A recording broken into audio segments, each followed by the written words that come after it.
Hello, everybody. I am Ola, and on the other side, we have my friend Dan. And this is our channel, To See or Not to See. This is a channel where we review movies. No spoilers, no ratings, just our opinions on whether a film is worth seeing or not.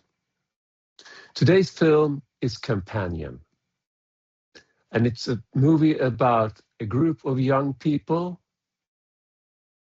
who go to a rich man's house to have a party. That's where it starts, more or less. Dan, is this a film worth seeing?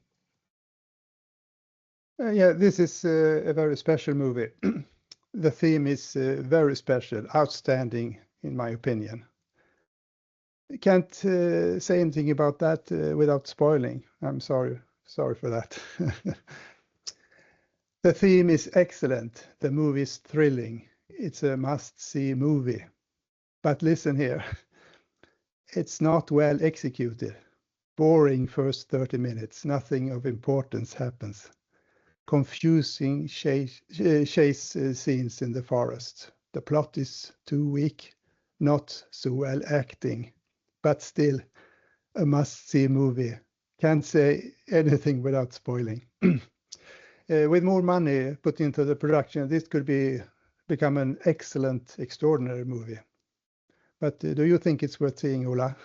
Yes, I do. I do think it's worth seeing. I think it's entertaining. And I think, like I said, like you say, this could have been a lot better. I think the ingredients are great. I think the execution of the soup perhaps didn't turn out the way they hoped it would. Part of the problem is the acting, and part of some of the actors. Actually, in some cases it's absolutely great. In others, not so good, and that weakens the plot. The writing's not so hot either. That means that, and I think we talked about this at some point, that a lot of times they don't even say interesting things, and when they say interesting things, they're not even good enough to make it interesting. So it's sort of, you have to sort of drag yourself through part of the movie. But it has an interesting theme, yes, and the parts that are good are really good, and it's thought provoking. I think is the word. So it's worth seeing. Now, but if we start looking a little bit more about the details. What would you say about the characteristics of the movie? And I know you do have some tags for the movie. Yeah, for me this is a drama. The interactions between the characters are very important, driven by artificial intelligence. Science fiction today, but not a way, but a way that is plausible. A lot of actions, including violence and blood. And here's the tags. As I said, drama and science fiction, action, artificial intelligence. And this is on a remote location in the forest, on the lake and the beach, together, as you said, with friends, and there's a police, technical support people, intelligent car, chasing, violence, and if you like, killing, blood, knife and gun, dramatic things. Money, mystery, cruelty, party, and tragedy. Tell us more about the story. Well, to expand a bit more, to talk a bit more about story, I think one of the problems the film has is it's really two stories. There's one story which could have been a more regular action about a group of young people trying to do something more or less clever, and then there is another story which is more about relationships, people and relationships. That's the part they could have developed, and to what extent I think the movie is really good, and I become engaged in it. It's the story about the relationships and the people that grabs a hold of you. But two different stories meshed or mashed, perhaps not meshed, but even mashed into one film, which we've said it before, could have been a little better executed, probably. Yes. But what about the technical aspects, Dan? Did you find anything worth telling? Yeah, to set the scene, it begins with a voiceover, a good one. And after the very first 2 minutes, you must continue to watch till the very end. The voice tells a spoiler that is a huge cliffhanger.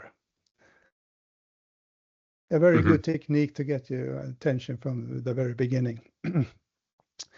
But as I said, the next 30 minutes is just boring. But the cliffhanger makes you want to keep watching. Yeah. Long shots, some of the 30, 50, 40 seconds are way too long shots. Nothing of importance happens. But suddenly, after some 30 minutes, the movie starts and sets the scenes for the rest of the film. Things are revealed about the characters that make the film extremely interesting, thrilling, and you wait for the resolution. The timeline is not straight all the time. Some of the flashback cause a little bit of distraction because it takes a few seconds before you are aware. Minimal background music. And how about brain and heart? Kind of difficult. A lot of brain, but not in a good way necessarily. I think there's my brain was fighting to understand what was going on and why things were happening the way, what was going on and why things were happening. And of course, you had the cliffhanger in the beginning of the movie, which you sort of you would hang on to that, and like you said, that kept your interest up. So most of the brain part was trying to understand what was going on. I think the heart was in whenever you had good scenes, whenever you had good acting, and you had good scenes in the drama part of the movie, in the relationship part of the movie, that's when I became engaged and I put some heart into it. So lots of brain, perhaps not necessarily for the right reasons, and in some parts of the movie, quite a lot of heart, because I felt I was engaged. I felt there was tender moments, there were sad moments, tragic moments, and it's hard to ignore those. So there we are. Now, to conclude, what would you say? As you said, not so good acting, except for Iris, the main character. She is excellent. Boring first 30 minutes, confusing chasing scenes, confusing plot. Extremely exciting theme makes the movie overall to a good movie. How can a bad movie be worth seeing? Watch for yourself. Yeah, I agree. Could have been better. It's not really a great movie, but it's worth the time. I think it's worth seeing. So what do we say? Absolutely, 2C. 2C. Yeah, we agree. Thank you, everyone. Thank you, Dan. Until next time.